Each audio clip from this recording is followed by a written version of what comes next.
At first, nobody in the neighborhood knew his name, at least not out loud. They knew the house, though, the quiet one on a tidy Staten Island street, where the porch light always seemed to glow a little warmer than the rest. They knew the way certain cars rolled by slow, like they weren't lost, just thinking.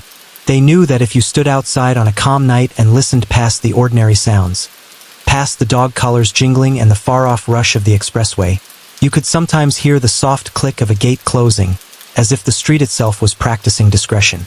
And if you asked, "Who lives there?" people would shrug with the kind of shrug that was really an answer. "A family," they'd say. "A businessman." And then they'd add something like, "Nice guy," as if kindness could be a shield, as if a smile could erase the shadows that cling to certain stories. But stories don't vanish. They wait.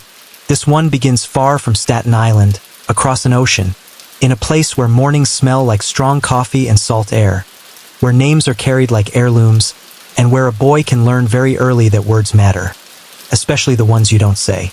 He was born Francesco, Frank to Americans, Frankie to friends who wanted to sound casual.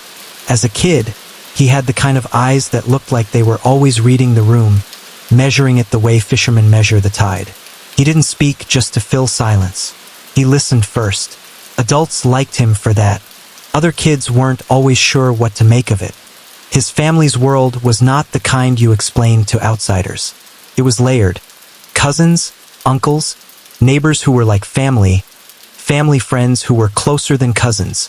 People visited without calling. Everybody knew everybody's business, yet somehow the most important things stayed behind closed doors. In that world, respect wasn't demanded with shouting. It was earned with steadiness. When the family came to the United States, the city didn't greet them with fireworks. It greeted them with noise. Sirens, subway rumbles, languages tangled together on street corners. America was bright and loud and impatient. For a boy raised on quieter cues, it was like walking into a room where every person spoke at once. Frank learned quickly how to become invisible without disappearing. He watched how men carried themselves in neighborhoods where reputations mattered. He noticed who said hello to everyone and who made people come to them. He noticed the difference between confidence and carelessness. Careless men were entertaining. Confident men were safe to stand near. Frank wanted to be safe. As he grew older, he found work the way most people did, through family, through friends, through introductions that happened at kitchen tables. But even then, there was always a sense that he lived in two worlds. One world was ordinary. Errands, receipts, the patient math of making a living. The other world was quieter, spoken in glances and phrases that sounded simple but carried weight. Take care of it. Don't worry. He's with us. Frank didn't chase attention. He didn't need to be the loudest voice. In fact, he preferred not to be. He understood something that many people only learn after making a mess. In a city like New York, being noticed is easy. Being understood is rare. Being underestimated, though, that could be useful. People who knew him in those early years often described him the same way. Polite, reserved, sharp. The kind of man who could sit at the end of a table and still somehow feel like the center of it, simply because everyone kept glancing his way. Not for permission exactly, more like for reassurance. Like they wanted to know, are we still steady? And Frank was steady. He built a life that looked respectable from the outside. A home, family routines, the kinds of everyday details that anchor a person to the world. The neighbors saw him carrying groceries, talking softly to relatives at gatherings, holding doors open, nodding politely. If you didn't look too closely, he could have been anyone. But if you did look closely, you might notice how he never seemed surprised, how he never got flustered, how he walked with the calm of someone who believed the street would make room for him. As the years passed, the city changed. The old neighborhoods shifted. People moved away, new families moved in, storefronts turned over like seasons. The rules that once felt carved into stone began to soften, then blur. The world Frank had grown up understanding was evolving into something harder to read. More cameras, more headlines, more questions from people who didn't know which questions were dangerous. Frank adapted the way he always had, quietly. He started spending more time in private conversations, the kind where phones stayed in pockets and voices stayed low. He became, in a sense, a translator between eras, someone who understood tradition but could navigate the modern city without looking out of place. That made him valuable to certain people. And in New York, being valuable can feel like protection, until it feels like pressure. On some nights, when the city's lights looked like a spilled necklace across the water, Frank would sit with family and laugh like a normal man. On other nights, he would step outside and stand beneath the porch light for a moment too long, as if listening to something only he could hear. The neighborhood would keep sleeping, unaware of how many currents ran beneath its calm surface. Because here is the truth about quiet streets. They aren't empty. They're simply holding their breath. And Francesco Frankie was a man who understood breath. When to keep it, when to release it, when to let a moment pass without touching it. He had learned that the most powerful moves are often the ones nobody sees. And that, in the end, is how his story begins. Not with a bang, not with a headline, but with a porch light glowing on an ordinary Staten Island night, and the sense, if you're listening closely, that something is about to change. The first time Frank heard his own name spoken with a different tone, half respect, half caution, he was still young enough to feel a flicker of pride. It happened in an upstairs room, where the lights were dim and the coffee strong. He'd been invited to sit in, to listen. "You've got good ears," an older man told him. "Use them." Frank listened, remembered, and when a question finally landed in his lap, he answered plainly, no swagger. Just a calm sentence that made the room pause, as if everyone had decided this quiet young man belonged closer to the center. On the stairs afterward, the older man murmured, "You don't talk much." Frank smiled. "There's no need." The older man nodded. "Good. Talk is expensive." After that, favors began to arrive. Nothing dramatic, just chances to prove he could be trusted. And in New York, trust is the first door that opens, and the one that rarely lets go. Frank learned early that favors don't arrive like gifts. They arrive like questions. Can you pick something up? Can you make a call? Can you deliver a message without adding your own opinions to it? Each task looked small on its own, ordinary enough that a stranger wouldn't notice. But Frank understood what the tasks really were. Tests. Little weights added to the scale of trust. He didn't treat them like chores. He treated them like promises. In those years, New York felt like a machine made of neighborhoods, each one humming in its own dialect. Staten Island had its quiet corners and family rhythms. Brooklyn had its stubborn energy. Manhattan wore its confidence like a bright coat even in the cold. Frank moved through these worlds with the ease of someone who never seemed lost. He wasn't loud or flashy. He didn't need to be. The men who mattered didn't look for volume. They looked for steadiness. And Frank was steady. There was a particular kind of quiet that surrounded him. An intentional quiet like a well-kept room. It wasn't that he avoided conversation. He simply chose his words the way some people choose their suits. Measured, fitted, never wasted. People began to notice that when Frank said he would do something, it happened. No excuses. No drama. The job just got done. Reputation travels fast in a city built on rumor. The first time Frank was asked to sit at a table he hadn't sat at before, he noticed it immediately. The subtle shift in tone, the way people watched him, like they were trying to decide whether he belonged. Frank didn't force his way in. He didn't shrink back either. He just sat down, folded his hands, and listened. He had learned that listening was a kind of power, especially when everyone else was competing to be heard. Someone spoke about business opportunities, about markets changing, about how the city was becoming more complicated. Cameras everywhere, phones in everyone's pockets, fewer places to speak freely. The older men grumbled, the younger men grew restless. Frank stayed calm. When the conversation turned to the question of adapting, of finding ways to keep things stable in an unstable world, Frank finally spoke. It wasn't a long speech. It was one of those simple, practical statements that feel obvious once someone says them out loud. The kind of line that makes people pause and nod without realizing why. Afterward, one man leaned close and said, almost teasing, "You always sound like you've thought about it already." Frank smiled faintly. "I do think about it." That night, he went home as if nothing had happened. He greeted family with warmth, ate dinner, talked about ordinary things. But inside, he could feel that subtle shift again, the sense that someone had moved him a few inches closer to the center of the room, even if no one announced it. Over time, the favors became more serious. Still not dramatic, still not flashy, but heavier, more sensitive, more likely to create consequences if handled carelessly. Frank didn't complain. He didn't boast. He simply adjusted his life around the responsibilities, making room for them the way a careful person makes room for weather. And then there was the matter of image. Frank understood something that many underestimated.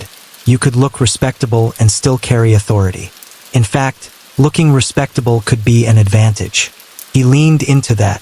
He carried himself like a businessman because he was a businessman in many ways. Managing relationships, weighing risk, reading people. He was polite in public, quiet with strangers, almost gentle. That gentleness made him seem harmless. But people who knew better didn't confuse gentleness with weakness. There were moments when the city felt like it was pressing closer, like walls narrowing. The news was filled with stories about investigations, arrests, old names fading.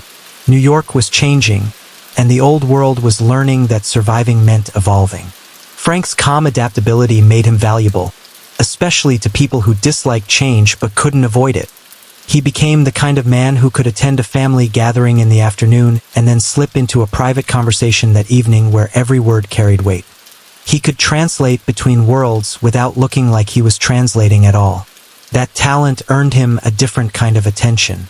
People began to invite him to more gatherings, more meetings, more private dinners where decisions were discussed in soft voices. Frank's name started to appear in conversations where it hadn't before. Ask Frank. Frank will know. Frank can handle it.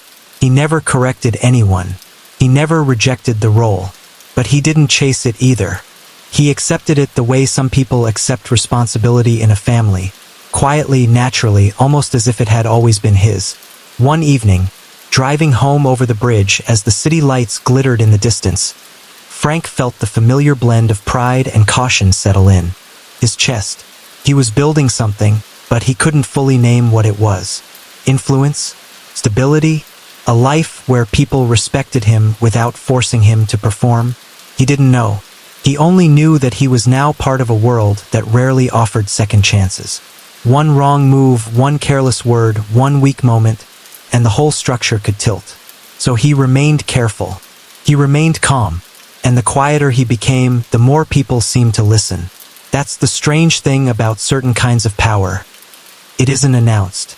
It simply grows around you until one day you realize you're standing in its center. Frank's world kept getting busier, but somehow he moved through it as if time belonged to him. It wasn't that he had fewer problems than anyone else. He had more. It was that he handled them without letting the stress splash onto the people around him. In the neighborhoods where reputation mattered, calm wasn't just a personality trait. Calm was a signal. It told others this person can carry weight without dropping it. And Frank carried weight like it was nothing. As the city marched into a newer era, brighter screens, faster headlines, more eyes everywhere, Frank became even more careful about what he gave the public. He learned to be polite in a way that ended conversations quickly. He learned to smile just enough to seem friendly without becoming memorable. He learned the magic of the nice businessman routine. The kind of man you'd see at a family gathering, the kind of man you'd see paying for coffee, the kind of man you'd assume lived an ordinary life. But in private rooms, his name started appearing with a different tone. Not like a celebrity, like a solution. Frank will smooth it out. Frank won't make it worse. Frank knows how to keep things quiet. Quiet. That word came up over and over again like a prayer. Quiet didn't mean nothing was happening. Quiet meant everything was under control. And Frank liked control. He spent more time around people who spoke in half sentences and meaningful pauses. He watched the older generation wrestle with modern problems. Phones that could record anything, cameras on every corner, strangers who didn't understand why certain questions weren't asked. Frank didn't complain about it. He adjusted. He treated change the way a skilled driver treats rain. You don't argue with it, you change how you steer. Sometimes that meant shifting attention away from himself. Frank leaned into legitimate-looking routines. Meetings that looked like business. Conversations that sounded like planning. He was careful about where he went and how long he stayed. He understood that, in the modern city, the biggest mistake wasn't doing something wrong. It was looking like you were trying too hard to avoid being seen. So he didn't avoid being seen. He chose how he was seen. In Staten Island, neighbors still saw the quiet man with a composed face. He waved. He held doors. He spoke politely. People who lived nearby could tell themselves comforting stories. He's just family-oriented. He's just private. He's just careful. And those stories stuck because Frank helped them stick. At home, his life remained anchored in family, the one place he allowed himself to soften. He listened to the small worries that fill a household's school schedules, errands, family plans, the everyday rhythm that makes life feel normal. Frank was good at normal. He valued it. In a strange way, it was the most precious thing he had, because it was the one part of his life that didn't feel like a performance. But the outside pressure was real, and it kept creeping closer. There were subtle shifts, friends who became more distant, familiar voices sounding more cautious, meetings that felt more tense than they used to. Frank noticed everything. He never made a scene about it.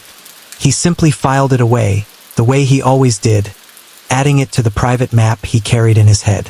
One night, after a gathering where the conversation felt tighter than usual, Frank lingered outside longer than normal. The air was cool, the street quiet. Porch lights dotted the block like small moons. Somewhere down the road, a car passed slowly, then disappeared around a corner. Frank didn't flinch. He just watched. In that stillness, he thought about how the city had changed, and how the people who survived were the ones who didn't pretend it hadn't. Old traditions had relied on privacy. Modern life made privacy harder. Frank's gift had always been staying calm. Now his challenge was staying calm while the whole world seemed designed to create friction. He wasn't the only one feeling it. Inside the organization, things were shifting. Quietly, always quietly. People spoke of leadership and stability in the same breath, like they were afraid one couldn't exist without the other. Frank found himself in conversations that mattered more than they sounded. He wasn't being asked to shout. He was being asked to steady. And the more he steadied things, the more people treated him like he belonged at the center. You could feel it in the way the room waited for him to react, in the way certain decisions seemed to pause until he nodded. Frank didn't announce anything. He never needed to. The room told him what it believed with its body language, its silence, its shifting attention. In time, people outside those rooms began to hear whispers too, reported, suggested, argued over.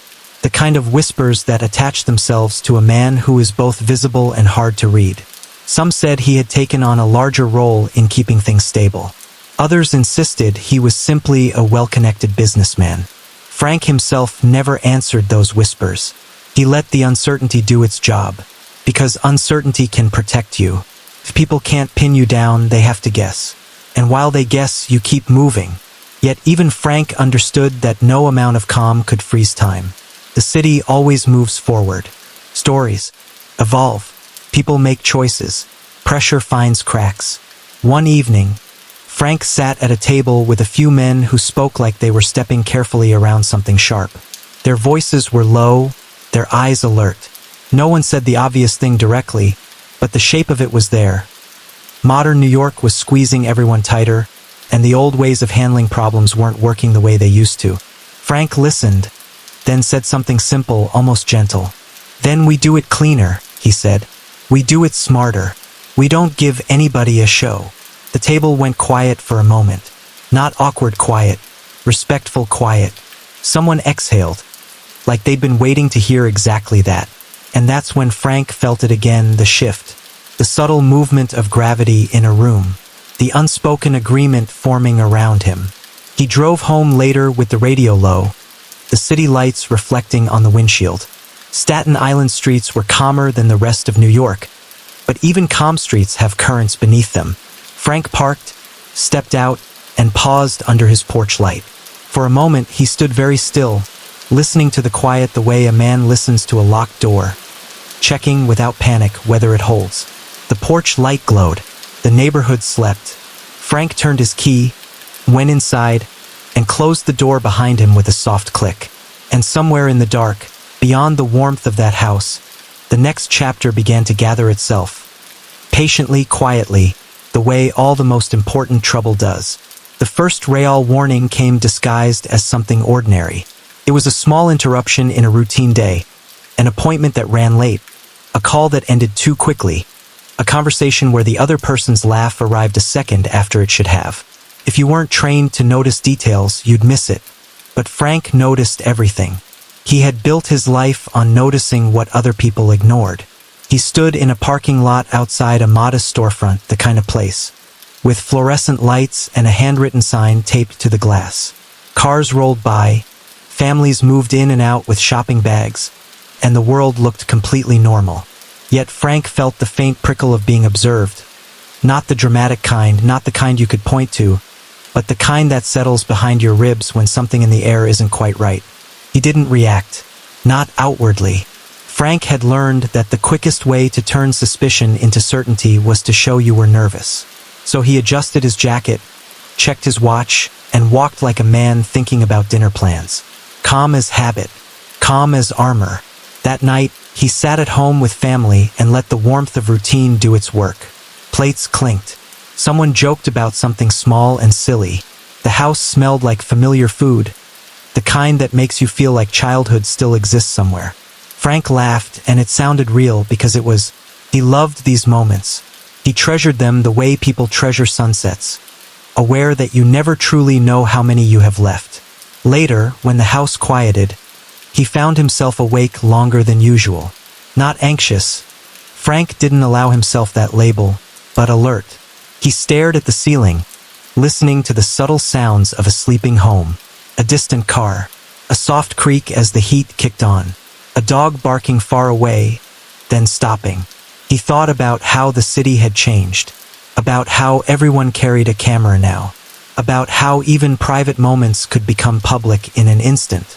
He had always believed that staying steady was the key to staying safe. But modern life made steadiness harder. Modern life was designed to poke, to prod, to demand reactions. Frank's answer to that was still the same. Give nothing away. Over the next weeks, the pressure didn't roar. It whispered. And whispers are harder to defend against because you can't grab them by the collar. You can only outlast them. He moved through meetings with the same composed presence. He kept his voice even. He treated tense moments like weather, acknowledge, adjust, continue. People around him felt calmer just by being near him, and that made him valuable in a way that was almost dangerous. The more people leaned on him, the more his position hardened into something undeniable. And with that came the uncomfortable truth. The center of the room is the easiest place to see. Sometimes Frank missed being underestimated. In the early years, people had looked past him, assuming quiet meant harmless. Now, quiet meant something else. Quiet meant control. Quiet meant influence. Quiet meant a man who could settle a room without raising his voice. One evening, at a private dinner where the food was excellent and the conversation was carefully shaped, Frank listened as someone spoke about keeping things stable. It was said like a compliment, but Frank heard the tension beneath it. Stability wasn't just desired now, it was needed. The city felt tighter, and when the world tightens, people either adapt or break. Frank spoke softly. The goal is simple, he said. No noise. No surprises. A man across the table nodded too quickly, like he was relieved to hear someone say it out loud. Another man stared into his glass, thinking. The room held still for a moment, as if everyone was weighing what Frank's calm meant. Then the conversation moved on, but something had changed. A decision had been made without being announced. Frank drove home afterward with the radio low. The bridge lights reflected on the water like scattered coins. Staten Island approached, quieter than the rest of the city, almost gentle by comparison. He liked that about it. The calm streets made it easier to pretend life was simple. But simple is a mask, and Frank knew masks well. When he pulled onto his block, he saw the familiar rhythm of the neighborhood. A porch light here, a parked car there, a stray cat slipping between shadows. Everything looked normal. Yet normal, Frank had learned, was not proof of safety. Normal was just the surface of things. He parked, stepped out, and paused. Not because he was afraid. Frank didn't let fear stand in the doorway with him, but because he had made a habit of checking the world before entering the warmth of home. He looked down the street. No one obvious. No movement that didn't belong. He walked to the door, turned the key, and stepped inside. The familiar scent of his home wrapped around him immediately, softening the edges of the day. He closed the door gently behind him, as if loud sounds were bad luck. Inside, he was careful to be present. He asked how everyone's day had been.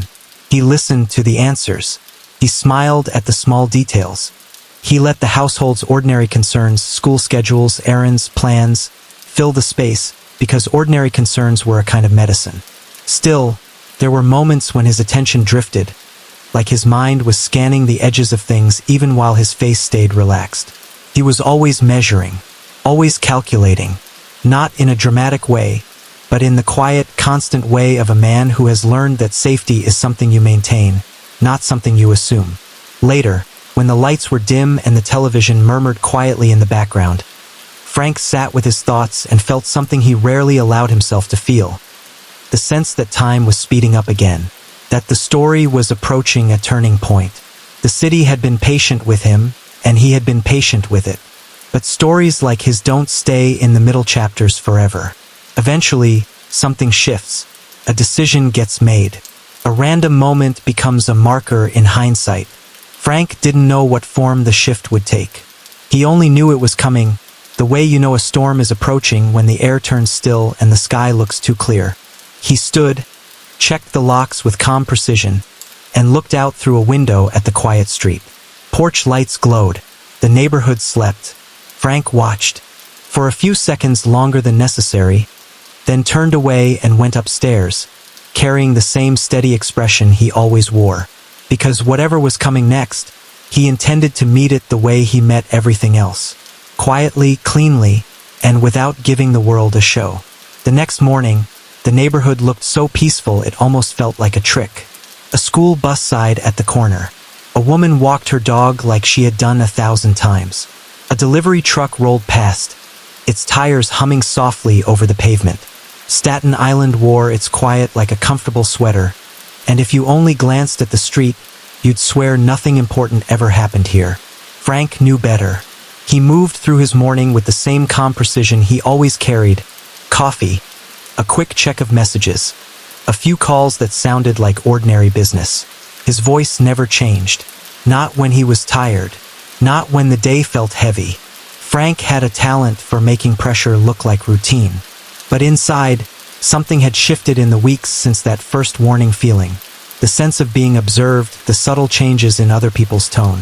The world around him was starting to behave like a room where someone had spilled glass on the floor. Everyone kept moving, but more carefully than before. Later that day, he met with a few familiar faces in a place that looked harmless from the outside. The lighting was warm. The conversation started with casual talk, the kind that makes strangers feel safe. Sports, family, food, small laughter, soft nods. Then the talk turned quieter. Not darker, just quieter. Frank listened, hands folded, eyes attentive, as people spoke about keeping things steady and not giving anyone an opening.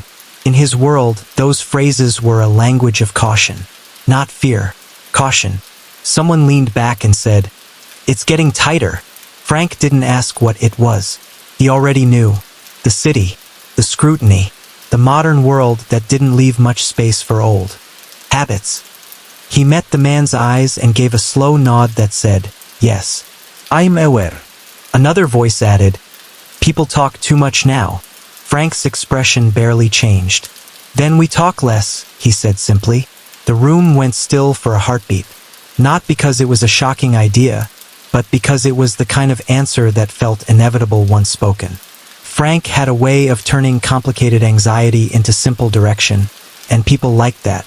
They liked feeling like the path forward was clear. That's what made him dangerous to underestimate. He didn't bring chaos. He brought order. When he left, he walked out into daylight like a man who had just finished an ordinary meeting. Cars passed. People carried coffee cups.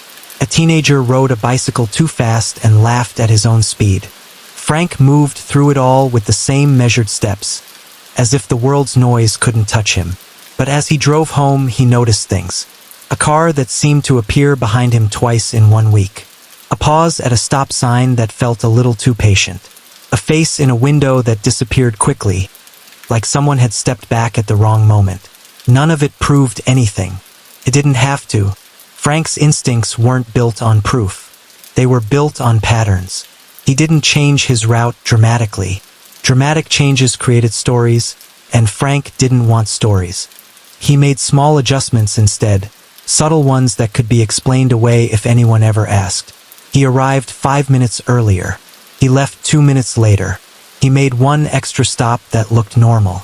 Little shifts like nudging furniture in a room so you could see the whole space differently. At home, he kept his voice warm and his face calm. He asked about school. He asked about dinner plans. He listened to a story that wasn't important in the grand sense but was important in the human sense.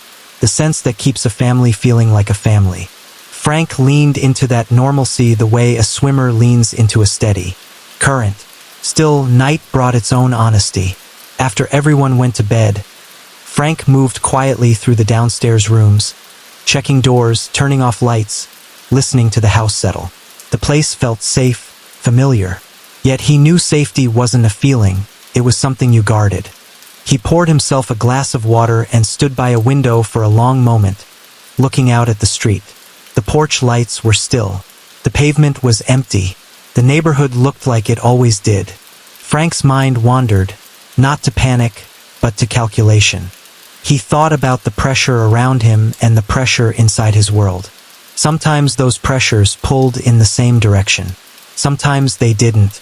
The city might squeeze from the outside, but inside, people squeeze too. Ambition, anxiety, the need to feel protected, the urge to make decisions quickly when patience was required. Frank believed in patience. He also believed in reading people. In recent months, he had noticed certain changes in familiar faces. A few men seemed restless, hungry for certainty in a world that offered less and less of it. Others seemed tired, their nerves worn thin by constant caution. Frank didn't judge them for it. Everyone had a limit. The trouble was that limits didn't announce themselves until they were reached. He remembered something an older man once told him long ago. The city doesn't break you with one big moment. It breaks you with 1,000 small ones. Frank had always treated small moments as the real battlefield. Careless word here, a bad decision there, a misunderstanding that snowballed into tension. He had built his reputation on preventing those snowballs from ever rolling downhill.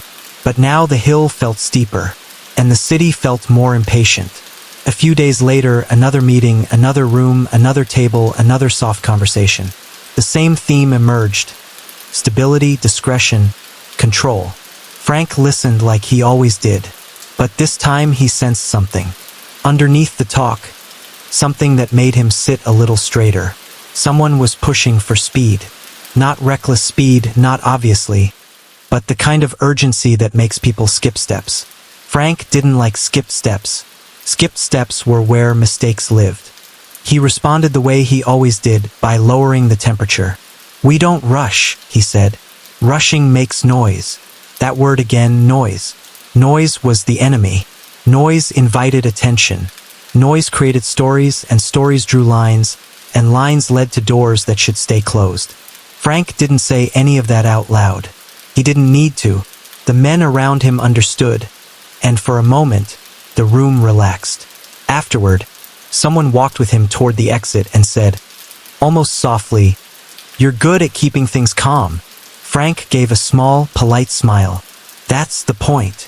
When he stepped outside, the air felt cooler than expected. The sky was clear, but the wind had that faint sharpness that hinted at a changing season. Frank looked down the street and saw nothing unusual. Yet the feeling returned, that subtle sense that the world was watching him the way a cat watches a door, waiting. He got into his car, drove home, parked, and walked to his front steps. For a moment, he paused under the porch light. Not fear, not hesitation, just awareness. Inside, the house was quiet and warm.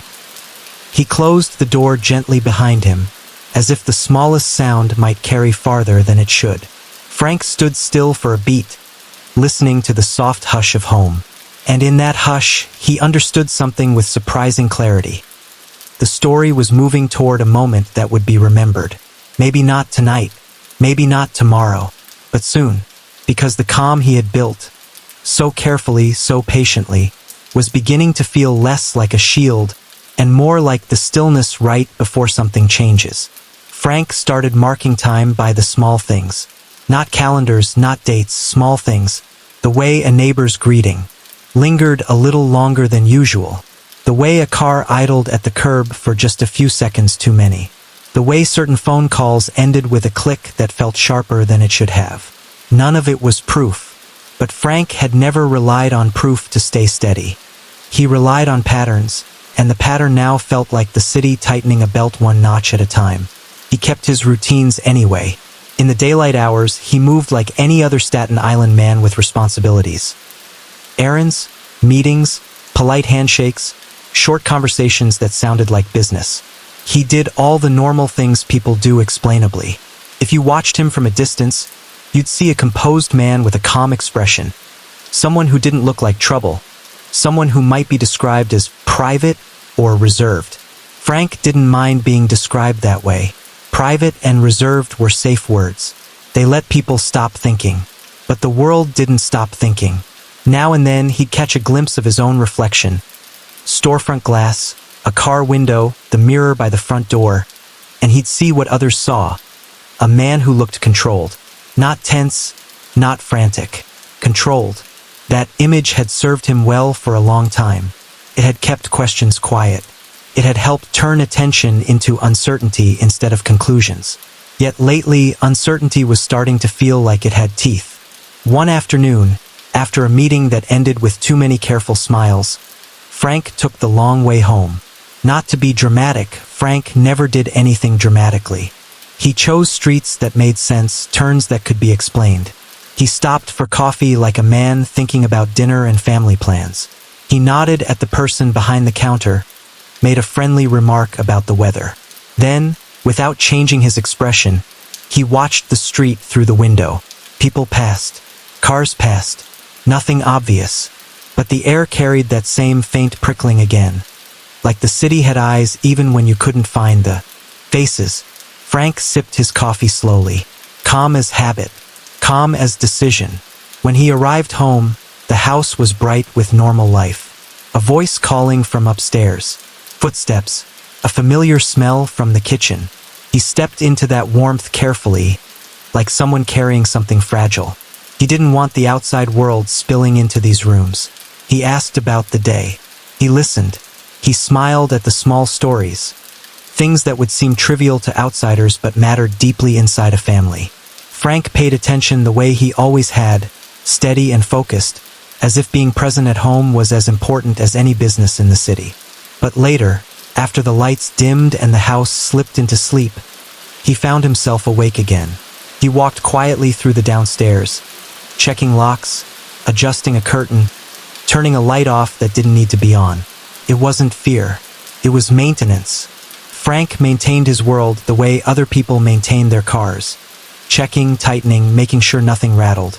He stood by the front window and looked out at the street. Still, empty. Quiet enough that the porch lights looked almost theatrical, like they were illuminating a stage no one was currently using. Frank listened to the silence for a long time. Somewhere in the distance, a car turned a corner and the sound faded. The neighborhood remained asleep. Frank stayed still, his mind doing what it always did, sorting, weighing, predicting. He thought about how easy it was for a quiet life to become a story. It didn't require a big mistake. Sometimes it only required timing, being in the wrong chapter of the city at the wrong moment. Sometimes it required another person's impatience, another person's private storm, another person choosing speed over steadiness. Frank disliked impatience more than he disliked almost anything. In the following days, the conversations around him became more careful. Not because people trusted him less, but because they trusted him more. They came to him with questions that sounded like suggestions. They asked what he thought about this change, that rumor, the city's shifting mood. Frank gave answers that were short and practical, the way he always did. Keep it simple. Don't rush. Don't make noise. The words became familiar, comforting even, like a lullaby the men around him wanted to believe in. Yet even lullabies can't stop the night from arriving. One evening, a man Frank had known for a long time said something that landed heavier than it should have. The two of them stood near a doorway after a gathering, the kind of moment where people are half leaving, half staying. "They're watching more," the man said, voice low. Frank didn't ask who they were. In a city like New York, they could mean anyone who watched. He just nodded once. The man hesitated, then added, "Some people are getting nervous." Frank looked at him, calm as ever.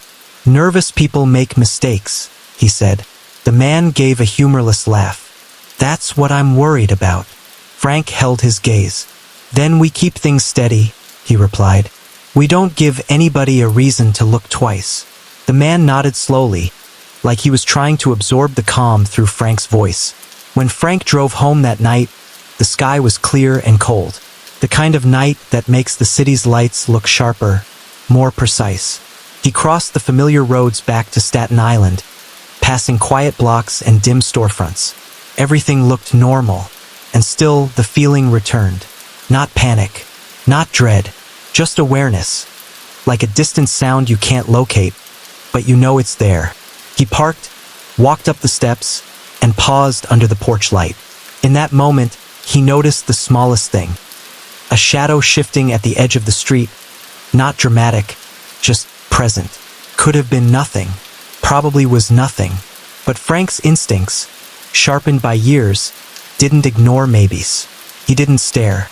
Staring made things real. He simply unlocked the door, stepped inside, and closed it softly behind him. Upstairs, the house was quiet.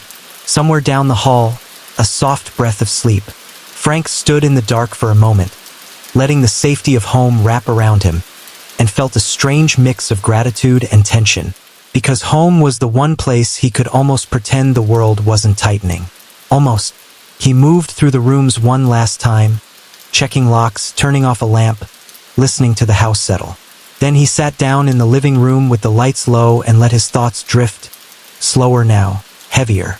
He thought about what it meant to be steady when the world demanded reaction. He thought about how the city loved stories, how it picked people up and turned them into symbols, sometimes without asking permission. He thought about his family upstairs, sleeping peacefully, unaware of how many invisible lines he drew every day to keep that peace intact. And for the first time in a long while, Frank allowed himself a quiet truth. He could manage pressure. He could manage attention. He could manage uncertainty. But he couldn't manage randomness. Randomness was the one thing no calm could control. Outside, the street remained still, the porch lights glowing like watchful eyes. Frank sat in the hush of his living room, listening to the distant hum of New York, and felt the chapter turning. Not loudly, not dramatically, just inevitably. And somewhere beyond the warmth of his house, beyond the quiet neighborhood, beyond the routines he'd built like walls, something was moving closer. Something unpredictable, something that didn't care about rules or patience. Frank exhaled slowly, stood, and headed upstairs. The house slept on, and the night, patient and silent, kept its secrets for just a little longer. The night it happened was the kind of night Staten Island loves best. Quiet, clean, almost too calm to believe. A faint wind moved the bare branches like slow hands. Porch lights made soft circles on the sidewalks. Somewhere a television murmured through a living room window, the sound muffled and harmless. If you'd driven down Frank Street at the right speed, you might have thought you were passing through a neighborhood that had never heard of trouble. Frank came home later than usual, but not late enough to feel strange. He parked the same way he always did, nose in, careful, tidy, habit doing what habit does. He stepped out, adjusted his jacket, and paused under the porch light like a man checking his own thoughts before stepping inside. For weeks now, the air had been carrying that thin thread of tension. Not fear, Frank didn't frame it that way. More like awareness. The sense that the world was shifting its weight.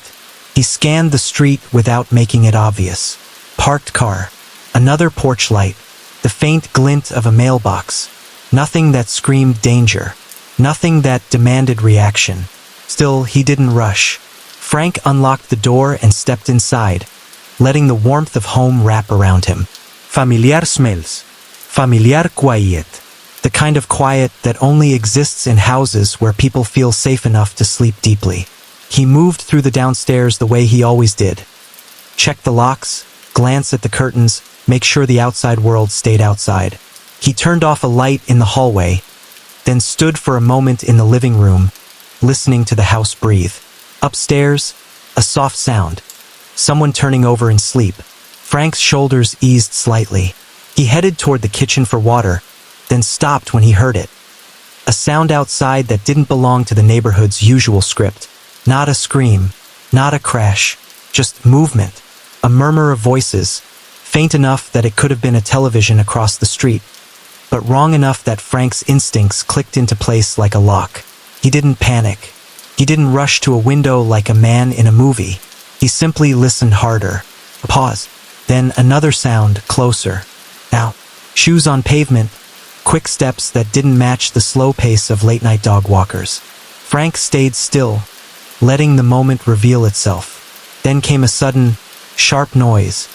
So quick and startling it didn't even register as danger at first.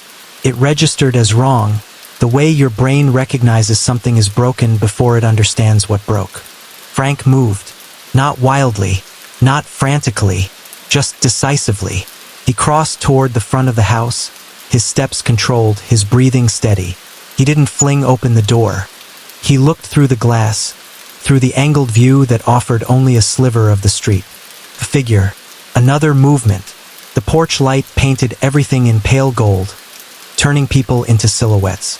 And then, in the space of a heartbeat, the quiet street stopped being quiet. More sounds, urgent now.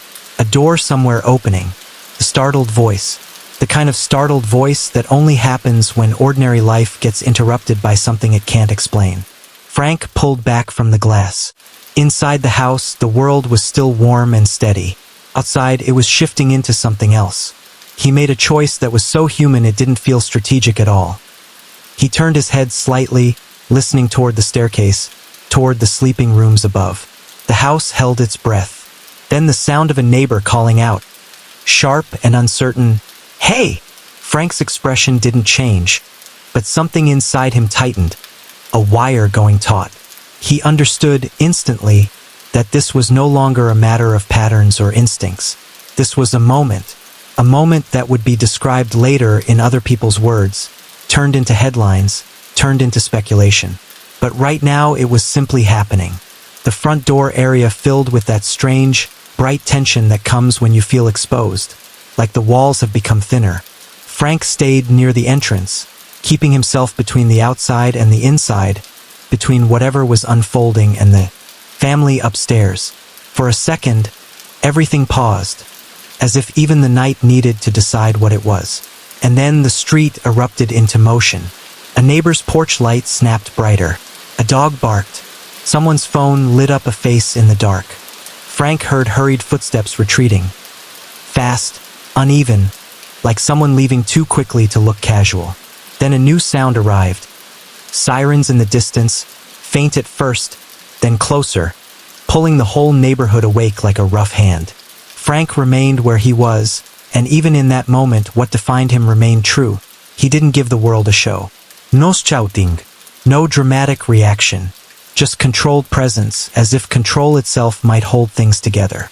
But control, Frank had admitted to himself only days ago, could not manage randomness. The sirens grew louder. The neighborhood began to spill out. Just a little at first. Curtain moved. A door opened. Cautious head appeared. People who usually avoided other people's business suddenly became witnesses by accident. A neighbor called someone's name. Another voice answered, shaky and confused. Someone said, "Call," and stopped, like they didn't want to say the next word out loud. Lights appeared, flashing, reflecting off car windows. turning the street into something harsh and unreal. Frank's porch light, which had always felt warm, now looked like a spotlight. Inside the house, footsteps upstairs. A soft voice, sleepy, worried. A question, half whispered, half fear. Frank! The sound hit him harder than any siren. Not because it was loud, because it was personal. Frank turned away from the window and moved toward the stairs, keeping his voice low, calm. The way you speak to a child after a nightmare. "It's okay," he said, one of those phrases people say not because it's true, but because they need it to be true for the next 10 seconds. Upstairs, a light came on. A door opened a crack. He could feel the house waking in pieces, confused and frightened, reaching for him as the steady center it had always known. Downstairs, outside, the street filled with the energy of emergency. People arriving, people moving with purpose, voices clipped and urgent. Frank could not see everything, but he could feel it. The neighborhood's calm had been broken, and everyone was scrambling to understand what that meant. He guided his family back from the stairs, away from windows. He spoke softly, reassuringly, creating a small bubble of order inside the walls while the outside world spun. For years, Frank had managed his life by keeping noise away, keeping things clean, steady, contained. Now noise had arrived anyway, uninvited. Through the front glass, the flashing lights continued. Shapes moved, voices rose and fell. A neighbor stood frozen on a porch, hands pressed together like prayer. Another neighbor spoke rapidly into a phone, glancing toward Frank's house and then looking away, as if eye contact might trap them in the story. Frank stood in his hallway, listening to the house and the street at the same time, holding still. And in that stillness, a strange thought slipped through him. Quiet, sharp, undeniable. This is the moment people will talk about. Not the years of quiet discipline. Not the careful routines. Not the polite nods at the grocery store. Not the calm decisions made in private rooms. This moment, this interruption. Outside, the neighborhood watched and pretended not to. Inside, his family's breathing sounded too loud in the quiet. Frank stayed composed. That was what he did. That was who he was. But the night had crossed a line, and nothing on the block would feel the same after it. The morning after felt unreal in the way only a neighborhood morning can feel after a night like that. The sun came up anyway. The sky turned pale, then blue. A school bus still groaned at the corner, right on schedule, as if it had never heard sirens in its life.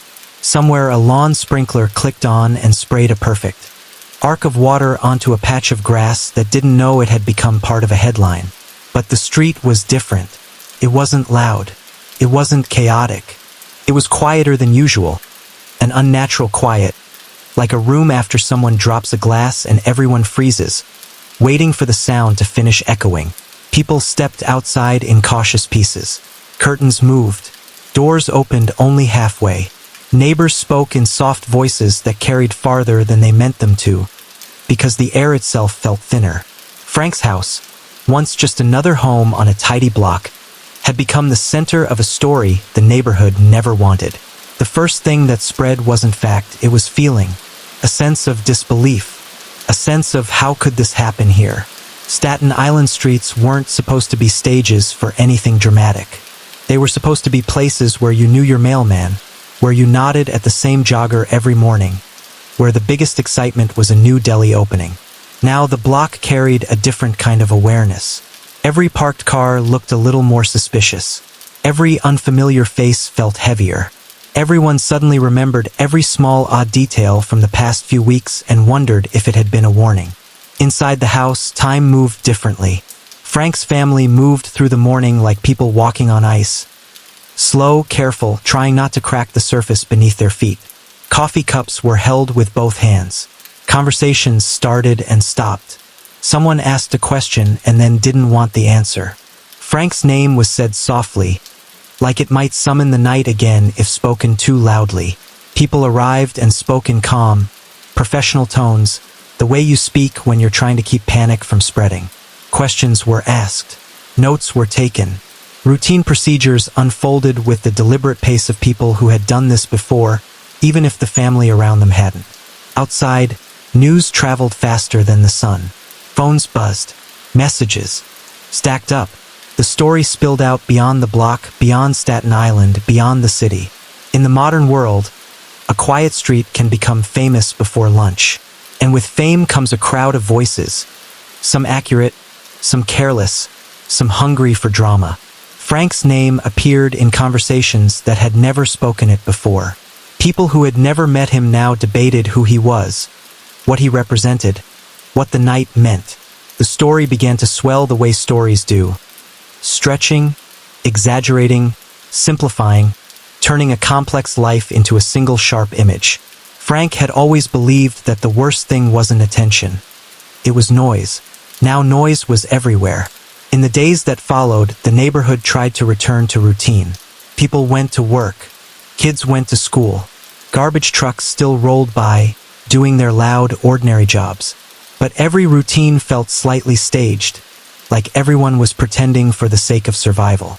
When you live near a place where something shocking happened, you don't stop thinking about it. You just learn how to think about it while buying groceries.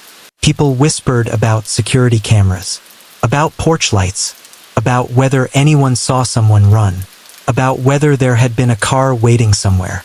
The smallest details became important because people needed the comfort of explanation. Frank's family needed comfort too, but comfort was hard to find. The house didn't feel like a safe bubble anymore. It felt exposed, as if the walls had become glass. They kept lights on longer. They checked locks twice. They listened to every sound outside with the kind of attention that makes your stomach tighten. Frank, who had always been the calm center, was now the name people said with the most weight. There were visitors, too. Not the curious kind, the careful kind. People who spoke softly and didn't linger in doorways. People who brought concern disguised as casual talk. People who asked how everyone was doing, then glanced at windows as if windows were unpredictable. Frank's family answered politely. They thanked people. They nodded. They tried to keep their voices steady. They tried to act like a family, not like a family being examined. Meanwhile, the public story grew legs. Some people painted Frank as a shadowy figure. Others insisted he was simply a businessman caught in something he didn't deserve. Opinions swirled like leaves in wind. The truth, as always, sat somewhere quiet while everyone argued around it. In the middle of that noise, one thing became clear. The night had made Frank impossible to ignore. Authorities worked with the slow, patient focus of people determined to understand what happened and why. They didn't speak in dramatic terms. They spoke in careful ones. They built timelines. They followed leads. They sorted rumors from reality. The work moved forward in steps that seemed too slow to anyone living inside the shock. But that slowness was part of how the world tries to turn chaos into order. As the investigation unfolded, the broader city reacted the way it always does, with fascination, speculation, and a strange appetite for turning real lives into narrative. Frank's name appeared on screens. His face appeared in articles. His address, once just a line on a map, became a pin in the public imagination. People who had never been on that street now knew it existed. And Staten Island, which had always prized privacy, felt invaded by attention it didn't ask for. At night, the block became more watchful. Porch lights stayed on. People looked out more often. Some neighbors installed cameras. Others simply sat by windows, pretending to watch television while actually watching the street. A neighborhood becomes a little less trusting after something like this. Not because everyone expects danger, but because everyone realizes they cannot predict it. Inside the house, Frank's family tried to reclaim the smallest pieces of normal. A meal eaten at the usual time, a joke told, carefully, a child's homework checked. These small acts felt like bravery. They were a way of saying, we are still here, we are still living. Yet grief, quiet, heavy grief, lived in the corners, whether anyone spoke of it or not. It wasn't only grief for what happened. It was grief for the illusion that the street would always be safe simply because it had been safe before. It was grief for the idea that you can control a story if you live carefully enough. Frank had lived carefully, and still the night came. As the days continued, people began to speak about Frank in a different way. Not as a neighborhood mystery, not as a symbol, but as a reminder. A reminder that certain lives draw attention even when they try not to. A reminder that the past, no matter how quietly you carry it, sometimes finds a way to explain itself in public. And still, the most haunting part was how ordinary everything looked again on the surface. The same street, the same sidewalks, the same porch lights, the same buses and delivery trucks and dogs barking at squirrels. Life insisted on being normal, even when people weren't ready. One evening, as the sun went down and the porch lights came on, a neighbor stood outside and stared down the street for a long time. Then they exhaled and went back inside, as if accepting something they couldn't change. Because that's what neighborhoods do after a shock. They absorb it. They carry it. They tell the story softly for a while, then less and less, until it becomes part of the street's memory. But in those first weeks, the memory was still fresh enough to sting. And the city, always hungry, always moving, kept turning the story over and over, searching for meaning. Days turned into weeks, and the story settled into the strange phase where everything is both happening and already being remembered. The neighborhood learned new habits the way a body learns to protect an old bruise. People glanced up more often. They listened harder when a car slowed. They became experts in the difference between normal quiet and too quiet. And yet, for all that vigilance, life kept insisting on itself. Work schedules, school drop-offs, grocery runs, the small, ordinary motions that keep a place from falling apart. Frank's name kept traveling, too, rolling through the city like a sound that wouldn't fade. Some people said it with certainty, as if they'd known him personally. Others said it cautiously, like it might bring bad luck. Most people, if they were honest, didn't know what to feel. They only knew the shape of the headline and the way it made them look at their own streets differently. Because that was the real ripple. It wasn't only about Frank. It was about the idea that even a quiet, well-lit block could be touched by something sudden and uninvited. Inside Frank's home, the days were measured differently now. By phone calls returned, by visitors who arrived softly, by the careful work of holding a family together when the world kept pulling at the seams. There were moments of numbness, moments of disbelief, moments where laughter felt wrong until someone needed it anyway. If you've ever watched a family try to keep a routine after a shock, you know how brave it is. Not the dramatic kind of brave, the small kind, making breakfast, folding laundry, answering a child's question with a steady voice, choosing to step outside and check the mail when the front steps feel like a stage. The house became both shelter and spotlight, and those are hard things to be at the same time. Around the city, the work of understanding moved forward with patient steps. People asked questions. They built timelines. They traced movements and connections. They tried to separate the real story from the version that strangers had already invented. That's always the battle after a public tragedy. Reality moves methodically, while rumor moves like lightning. And rumor loved Frank Cali. There were endless versions of him. In some versions, he was a quiet family man who kept his circle small. In others, he was a powerful figure in a hidden world.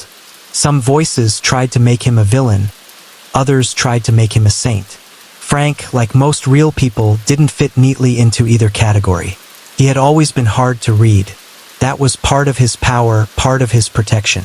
Now, after the fact, it became part of the public obsession. A name like his, quiet, guarded, rarely giving interviews or sound bites, creates a blank space. And blank spaces make people uncomfortable. They fill them. They project. They turn a person into a symbol so they don't have to sit with uncertainty. But uncertainty is exactly what Frank had always known how to live with. The strangest part was how his absence made him louder. People began pulling out old memories like photographs from a drawer. "I met him once," someone said, and suddenly that one meeting became a story. "He held the door," a neighbor remembered, and the memory became evidence of kindness. "He didn't talk much," someone else said, and that became proof of secrecy. It didn't matter that these details were small and human. In a hungry news cycle, small details become the whole meal. Yet there were also quieter stories, the ones that never reached the loudest platforms. People who knew him in private remembered a man who valued composure, who avoided unnecessary drama, who preferred to keep things smooth rather than explosive. They remembered someone who understood that the city punished chaos and rewarded control, until it didn't. As weeks passed, the neighborhood gradually reclaimed small pieces of itself. Kids played again.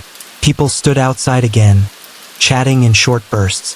The street returned to its usual rhythm, but the rhythm had changed key, like a familiar song played in a slightly lower register.